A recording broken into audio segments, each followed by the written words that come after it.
Yeah. in theory.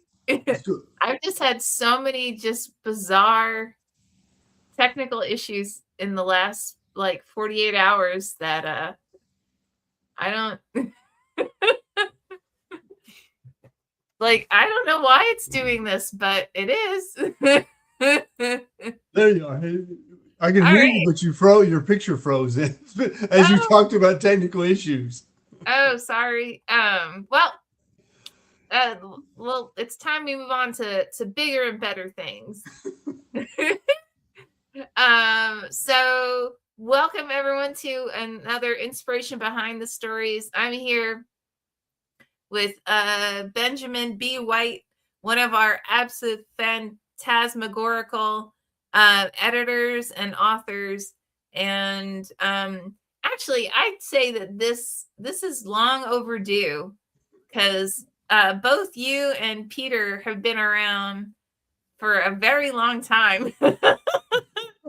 And I'm quite honored to have you guys both uh, here because you're both incredibly talented. So, um, uh, In different ways. in different, yeah, well, yeah, it's true. Oh my goodness, the poor man. So, I checked my phone on this weekend, and there was a message from him saying the version of insert author here, I'm not going to say, I'm not going to say the author's name, Yeah. but the new version of the manuscript is far worse than the old one. Oh no. So should I tell him? He was asking me if he should tell the author, okay, look, we're going to just go back to the previous version. And I was like, I just do that, right? Yeah. Because honestly, if the version that you have in your hands is worse than the previous one, most likely that author is quite uninspired to do jack shit. Yeah. So, do you go ahead and, push the point and, just keep saying, all right, you can keep making revisions now. Or you can just own the fact that, look, it is what it is, Yeah. right? Oh yeah. So I think he's gonna just say, uh, it is, it is what it is. Yeah. uh, oh my goodness, that poor man. When I saw the text, I was like, "Ooh, we're having Uh-oh. Oh no. Yes.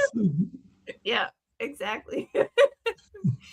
So, okay, I have to say that you were the very first poet that we published with Running Yahoo. Hot. Yep.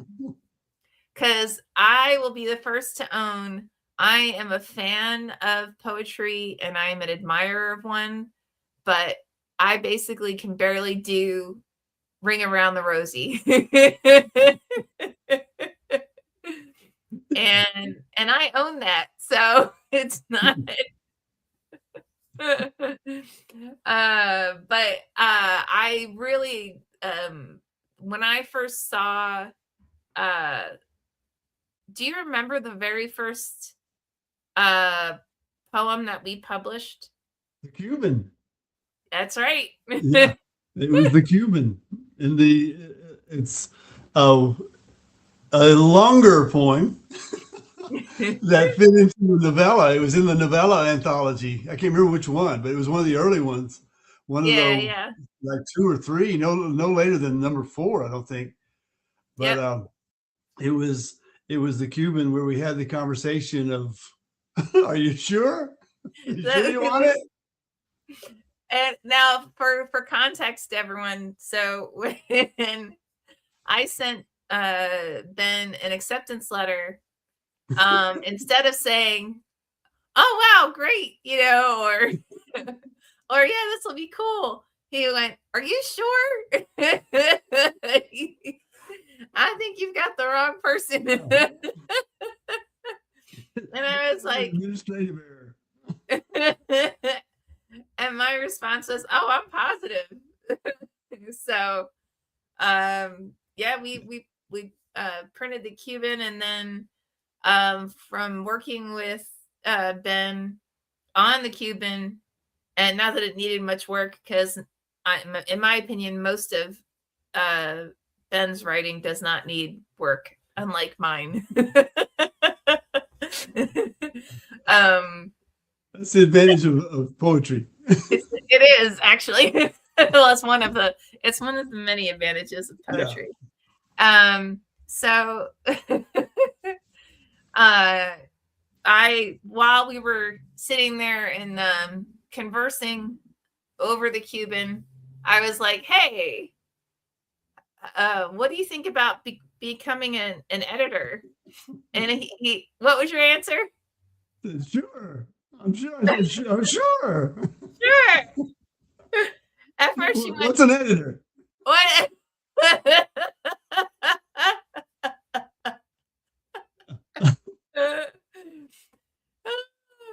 And it just sort of blossomed from there. Yeah.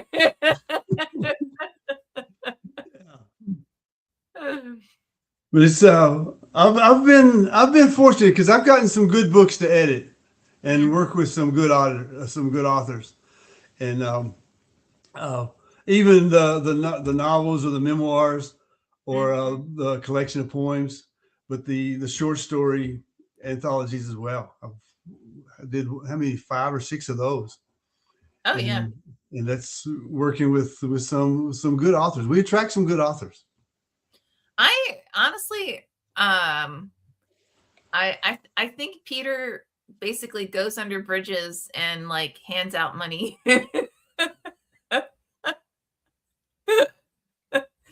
Because we get some really good authors. You trust him.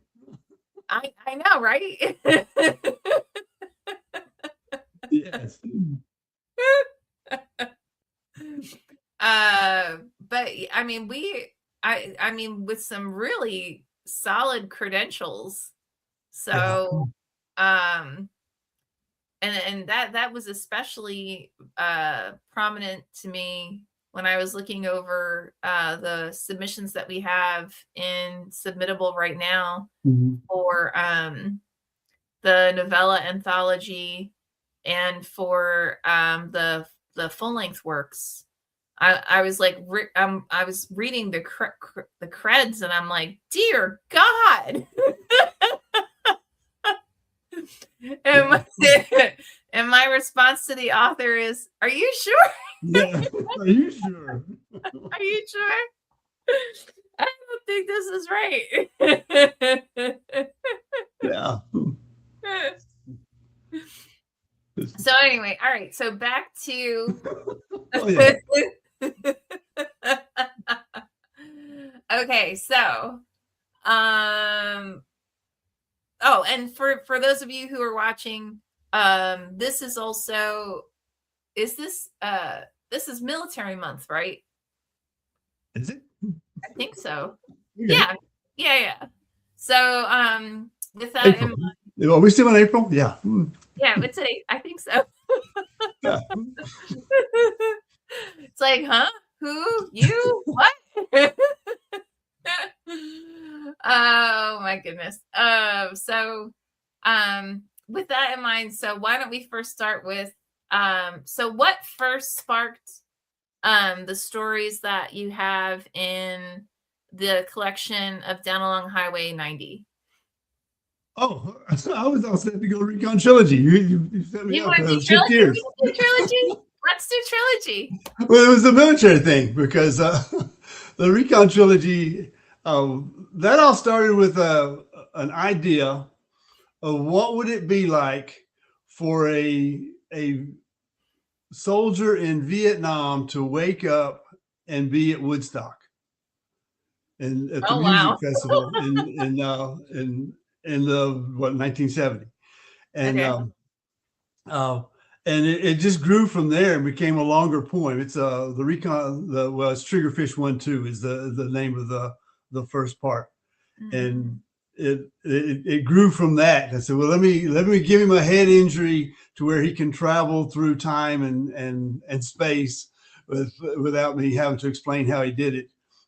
And, because he's talking on a radio with a severed, the cord is severed, so he's really not talking to anyone but himself. And he is a history major from Middle Tennessee State University. Shout out to Tennessee, and where I'm not from. I'm from Kentucky, but they don't care. Yeah, Tennessee, Kentucky. It's no, it's not all the same. You're not even gonna make me say it. I'm not gonna say that. Too late. But so it grew out of there. So he envisions a lot of things that he knows, but they're coming. They're being visualized while he's sitting there with his head injury, waiting to be medevaced. And the tension there is you don't know if he's going to make it or not, because he's kind of worried himself. He doesn't know if he's going to make it or not. And then the other one, the next one in the Recon trilogy is Scarecrow Angel, which was actually the Scarecrow Angel character was going to be part of Triggerfish 1-2, but I did this at the University of Tampa as my thesis, as my master's thesis. And she said, well, I think you've got enough characters and enough history and intrigue. I mean, everybody comes to visit Triggerfish. He gets visited by Abraham from the Bible, but and he becomes Simone de Beauvoir.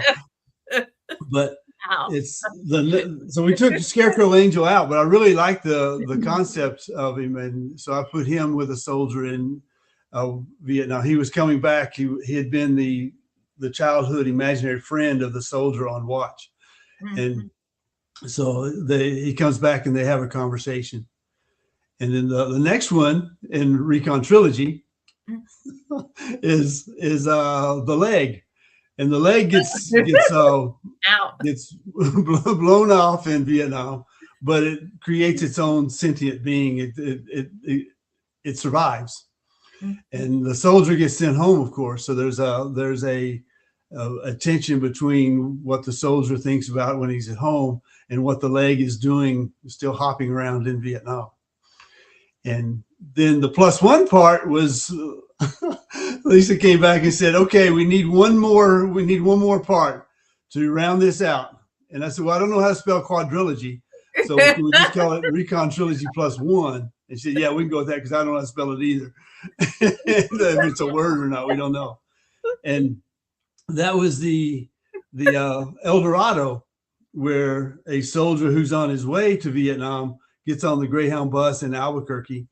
And there's an old man who starts up a conversation with him, and the old man had been one of Pancho Villa's special guards, the El Dorados, and the Golden Guard.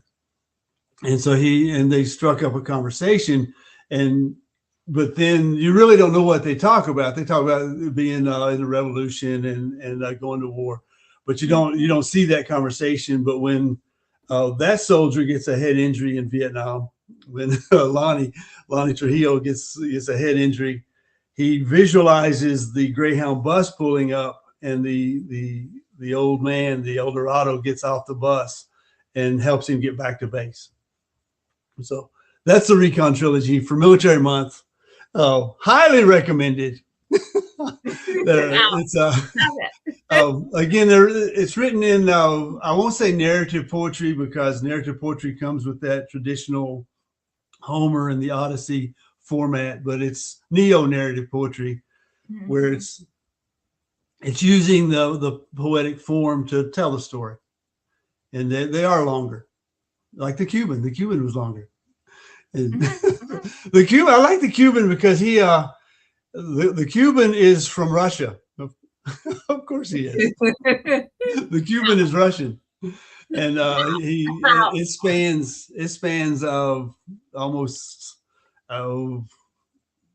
50 years, and from a prisoner or a concentration camp in Europe through to he shows up in Tampa, then he ends up in Cuba. But So it's an old man telling his story. So we covered that. So now you gotta go back and get the anthology that it's in, the novella anthology. There you go. Yeah.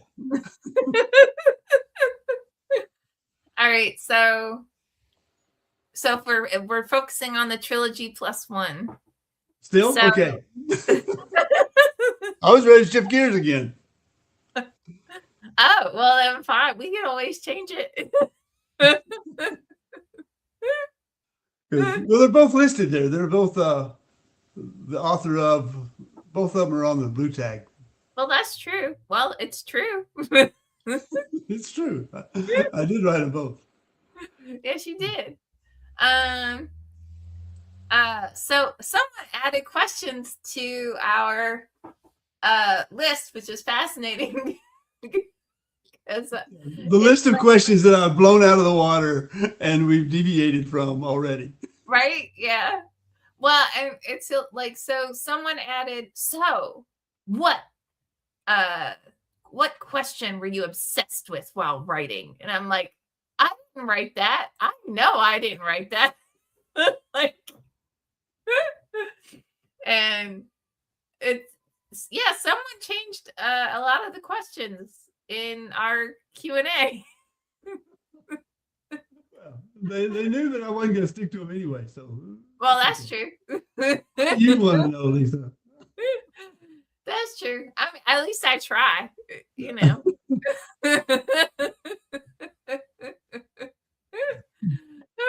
I try, and then I deviate to more interesting topics. So, but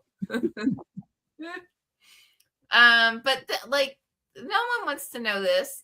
Someone added, who is this story about? No one wants to know what the story's about. They want to know what made you say you needed to write that story. Yeah. That's what people care. That's what they actually care about. That's what they want to hear about. They don't want to know who the story's about. Who changed these? Yeah. Are we still talking Recon Trilogy or Down Along Highway 90? Whatever you want. Like, we'll shift because that was, yeah, we got time. Yeah, we got Down Along Highway 90 is it's in the genre that I created, the poemoir. It's poems it's memoirs that are written in the poetic form. Mm-hmm. And so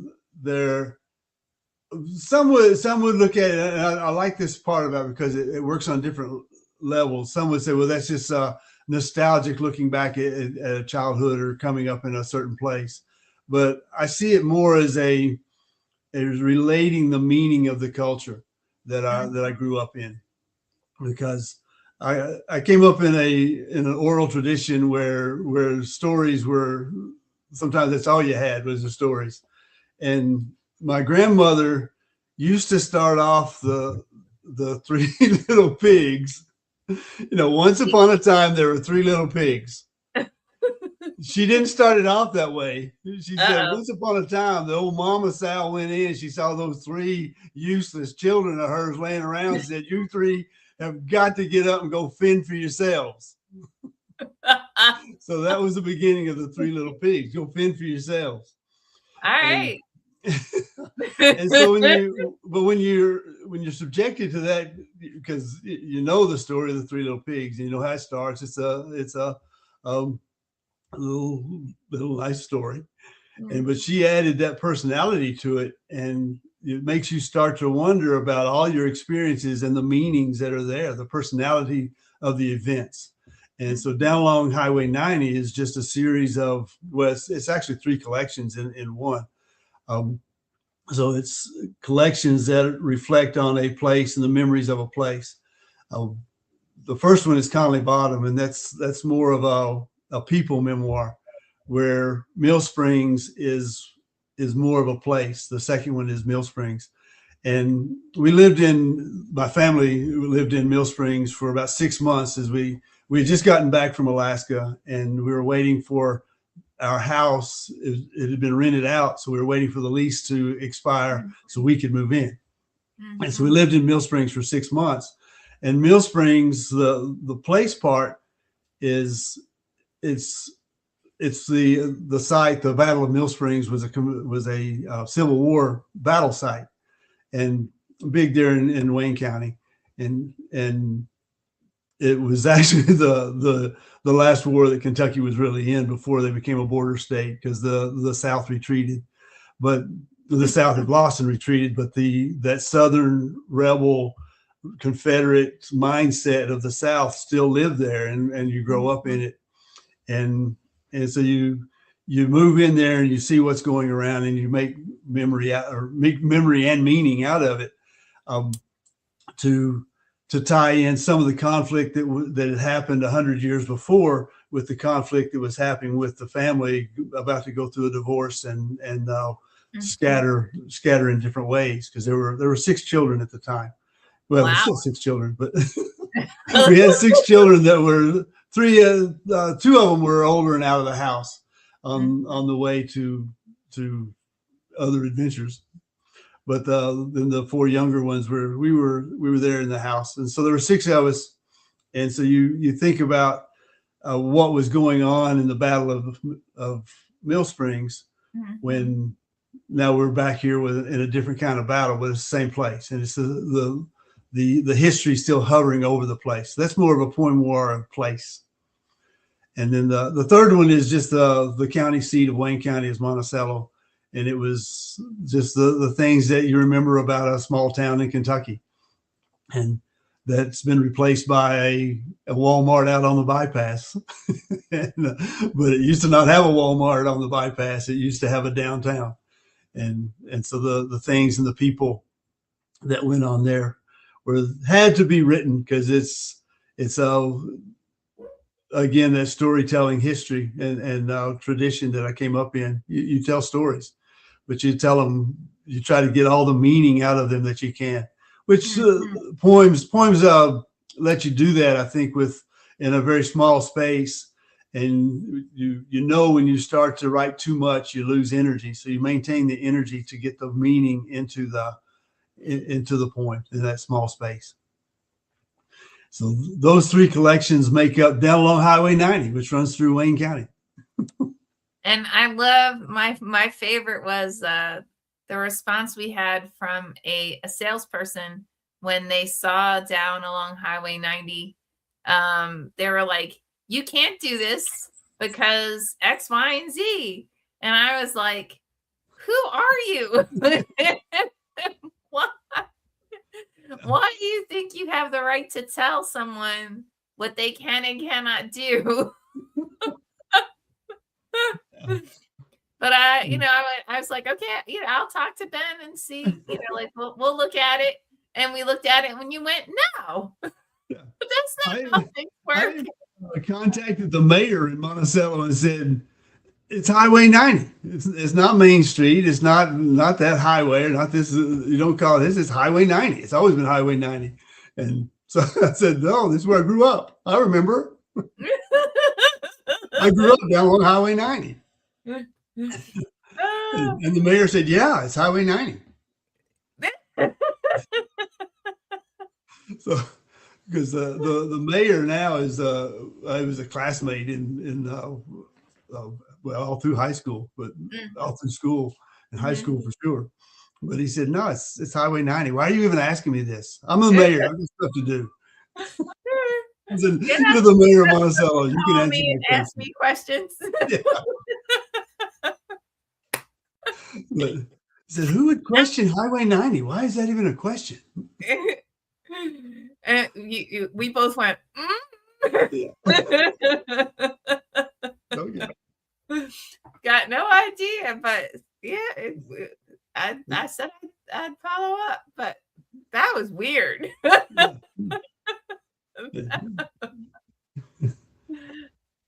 It's all set to come out on the 28th, so we'll so pick it up and see. It makes sense down on Highway 90. It's 3 places along Highway 90. Yeah.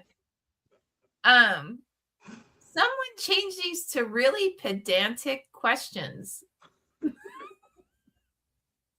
Like, what's at stake if things go wrong? I'm like, okay, so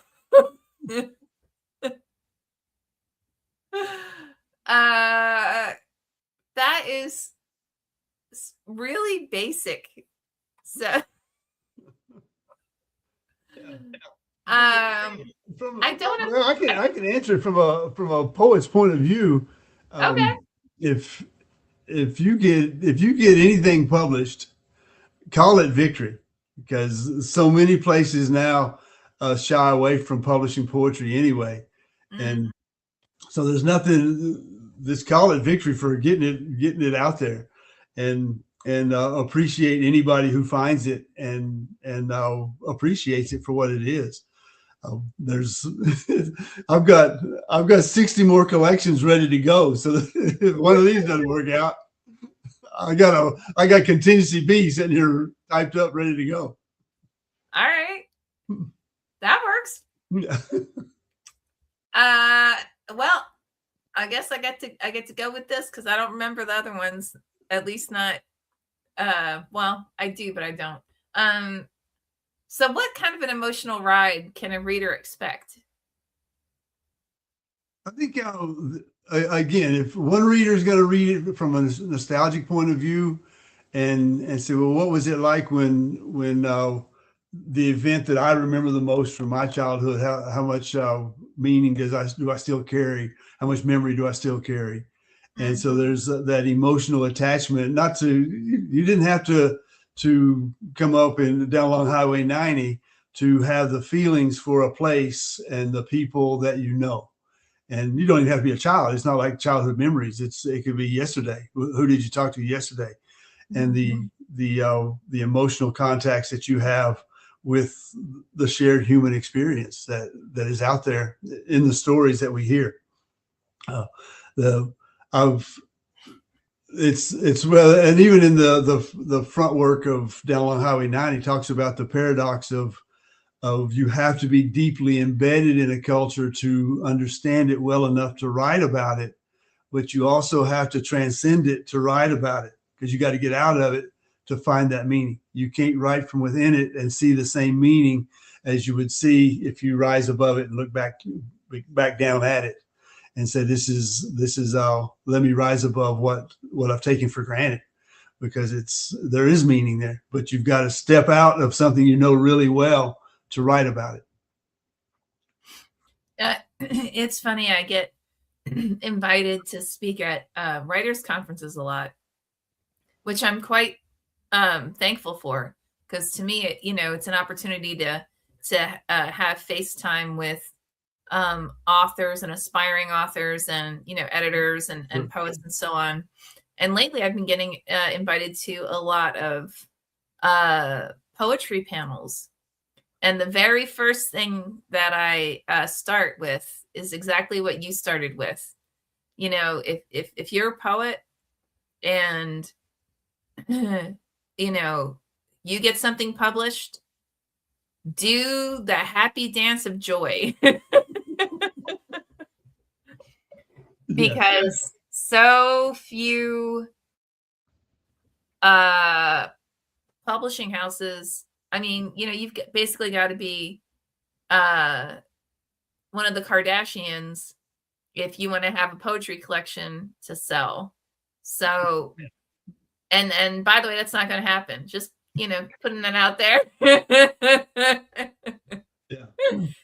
It is highly unlikely that will happen. So, really, kind of, owning it and saying, okay, I'm going to value what I have, and I'm going to, do my best to really make it something that others can not only experience, but can, it can be, become part of others. Mm-hmm. And, I think that's true for poetry and short stories and novellas, and the more that we allow ourselves to experience those other forms, the more, I want to say,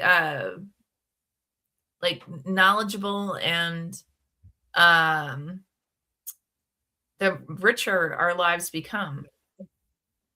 It's a shared human experience that you get to appreciate through other people's stories. Oh, yeah. You don't have to live them. You don't have to be them. You don't have to convert to their beliefs, but you can understand their stories and know that that's part of the human experience. And it's shared. It should be shared. I'm not I'm not an esoteric poet. The things are simple language. It's real. And I'm a fan of poems that will stand up in front of the tanks.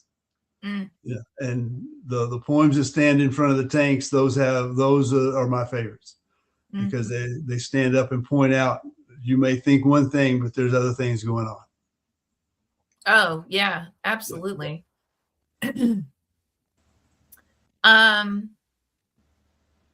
So of the collections, what part of these stories were the hardest parts to actually get on paper?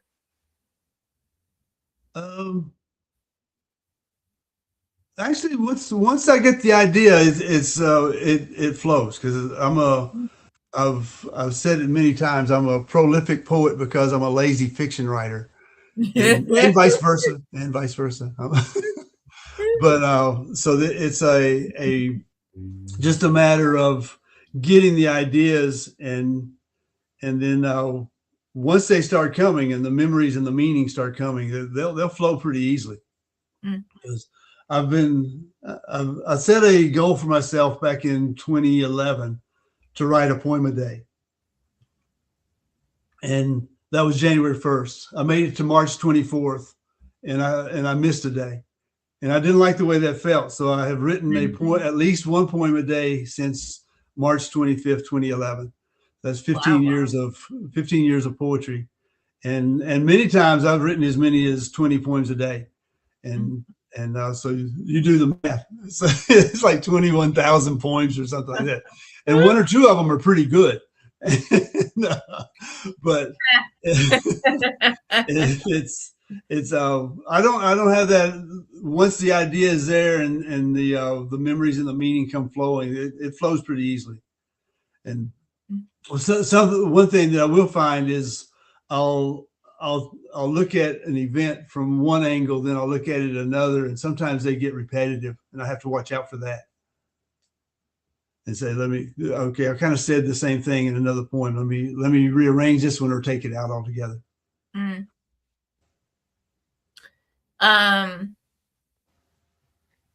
So where were you in your life when these stories took shape?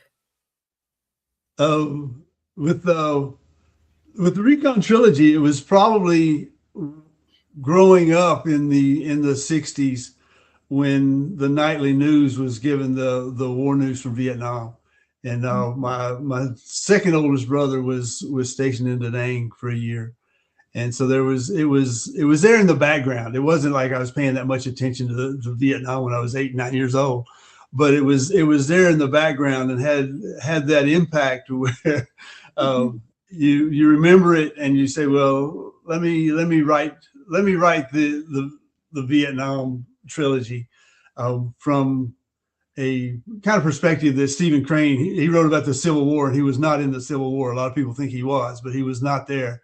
And he was writing about it afterwards from his own personal existential point of view. And so the Recon Trilogy was always there, but then it just started with that one idea of why the infantry soldier walking through Woodstock, and that made the story. It's in there, and kind of I won't give it away. No spoilers. And then Down Along Highway 90 was just from say 1966 up to 1980, 81, 82. So those formative years of growing up in Wayne County, Kentucky. And sometimes it takes a gap of time for the poems to come. I was out of the Army for for almost 20 years before I really started. Well, right after I got out of the Army, I'd write a little bit about it. But to really start to put the collections together, I'd been out of the Army for about 20 years. And Oh, wow. of course, I've been in the Coast Guard for another 20 years. So I'm waiting for those to come. So there's sometimes it takes some time to reflect and look back and say, okay, it's ready to be written. And it'll let you know when it's ready. Say, write me. And then you got to sit down and write it. You got to. You're compelled. Now, I have to ask, do you feel like writing poetry has changed you? If so, how? Oh, it's made me a lazy fiction writer. Okay.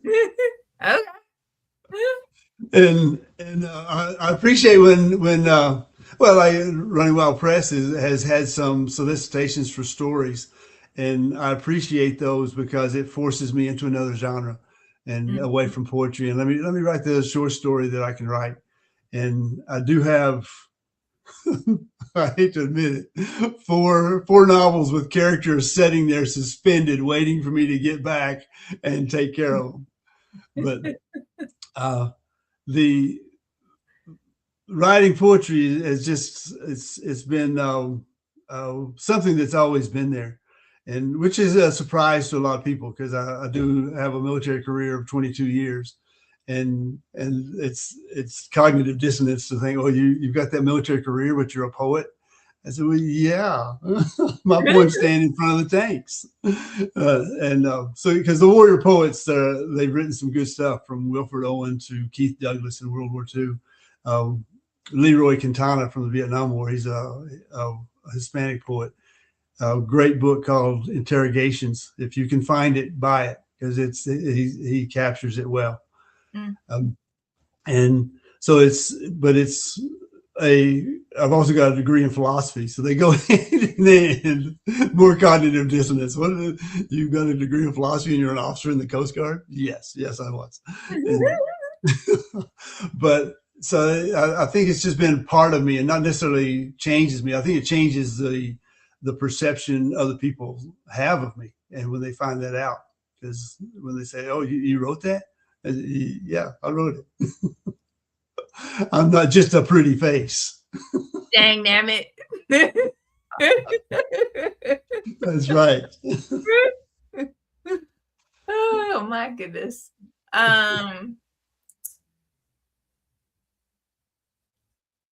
So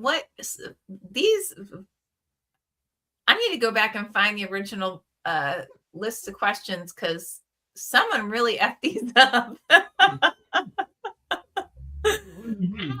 Oh. I looked at it and said, okay, Lisa will ask and I'll tell stories. We're good. Yeah.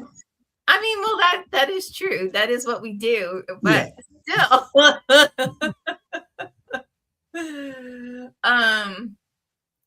Okay, so what surprised you the most while writing?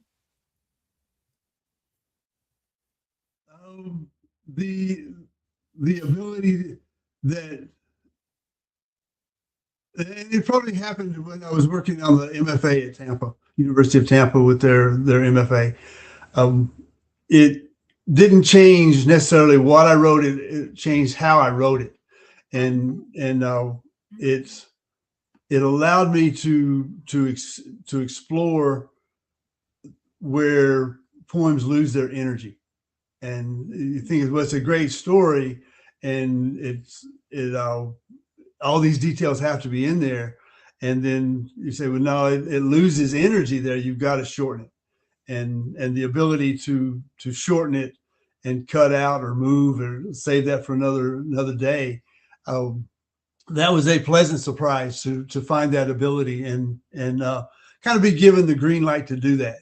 Give myself the green light to go ahead and make those changes and edit what loses energy. Edit that out of there.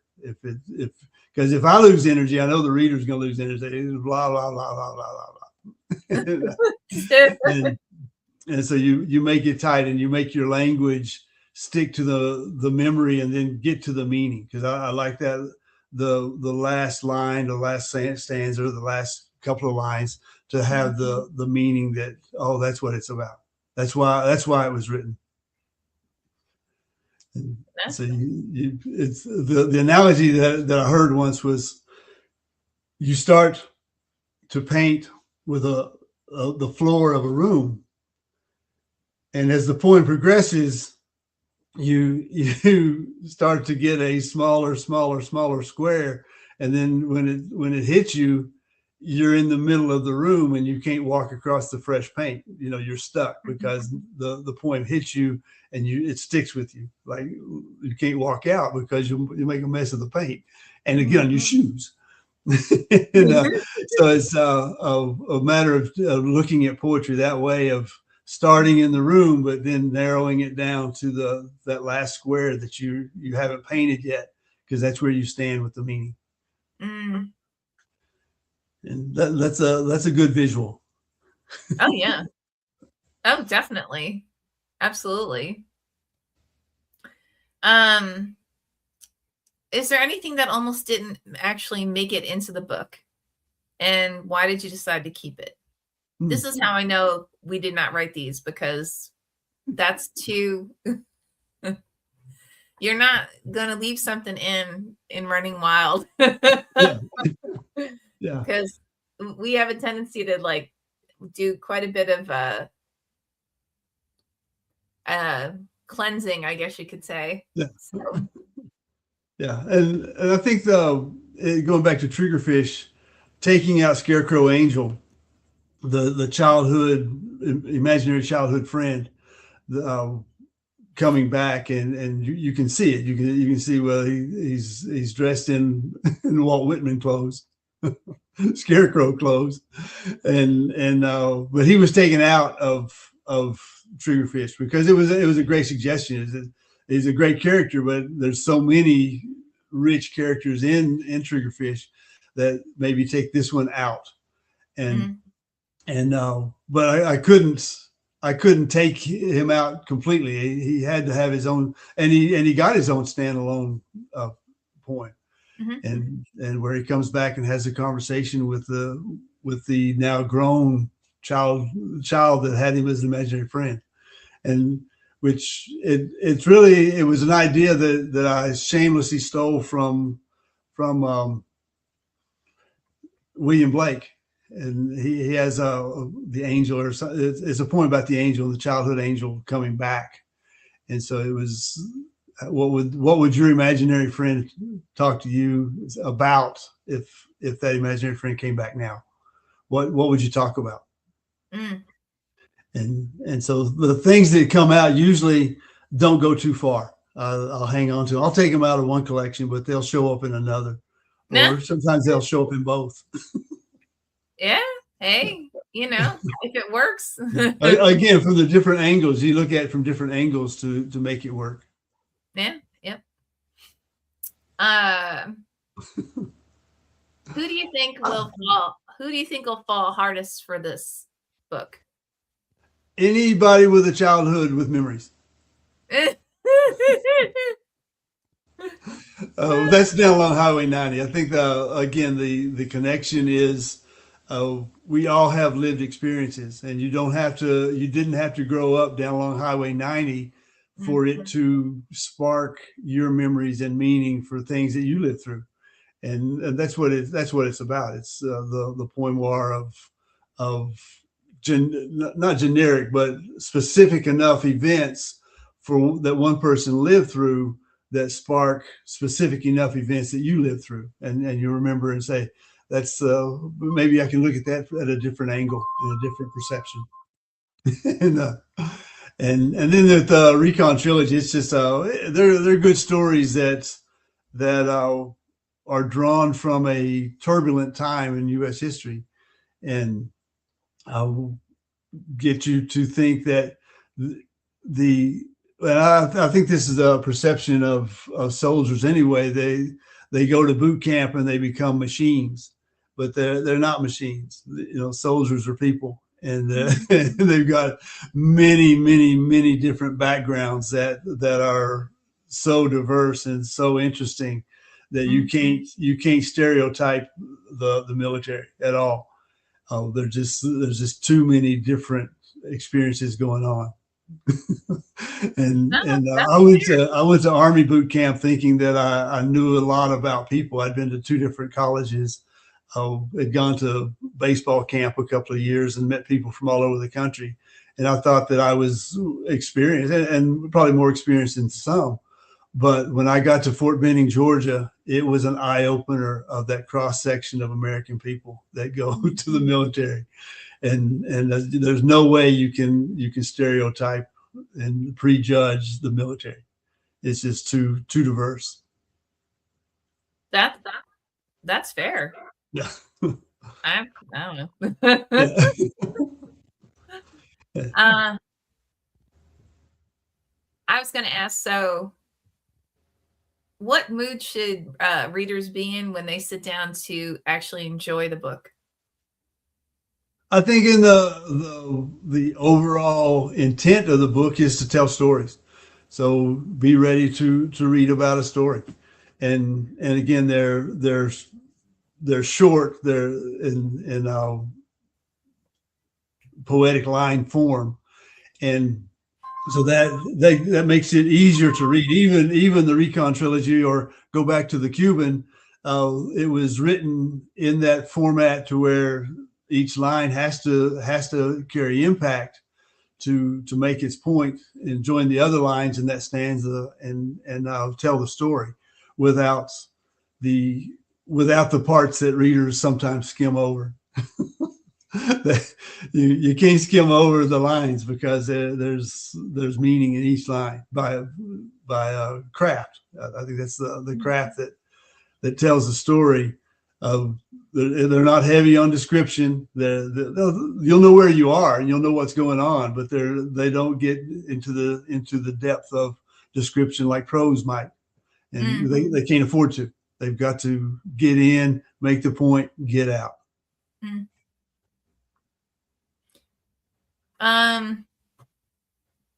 Is there anything that you want to leave folks with?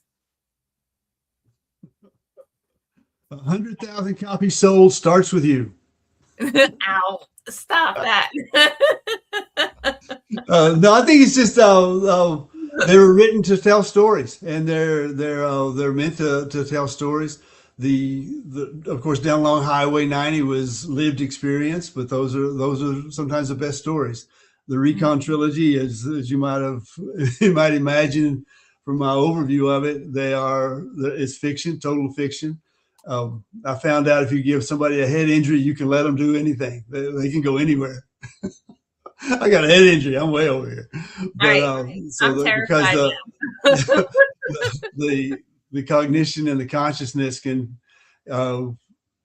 especially when if you're sitting in the jungle with a fever and a head injury, you may see things, you may hallucinate, you may have conversations from the past, from the future, and from different places. So it's just a fictionalized account of Triggerfish's experience, but it's with the backdrop of actual events that he knows and he's lived through. So he's experiencing different people and places while he's not going anywhere. On his radio, that's not talking to anybody, but he's talking.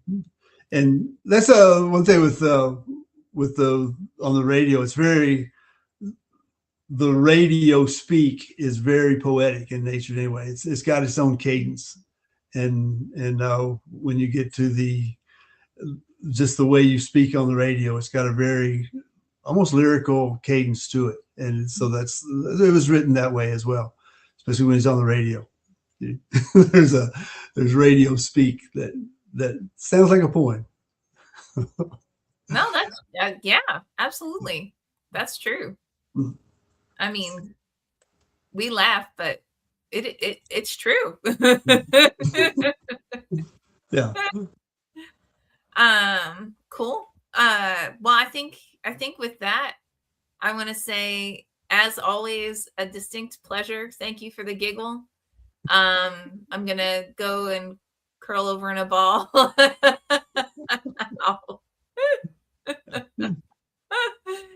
And look forward to seeing you Well, seeing you on Thursday Thursday for our night. next what do you call it? Discuss anything. That's the one. Tune in Thursday nights for Ask Us Anything. Yeah, join us Thursday night for Ask Us Anything. And yeah, with that, I want to again thank you so much. Always a distinct pleasure, and looking forward to seeing you on Thursday. Sounds good.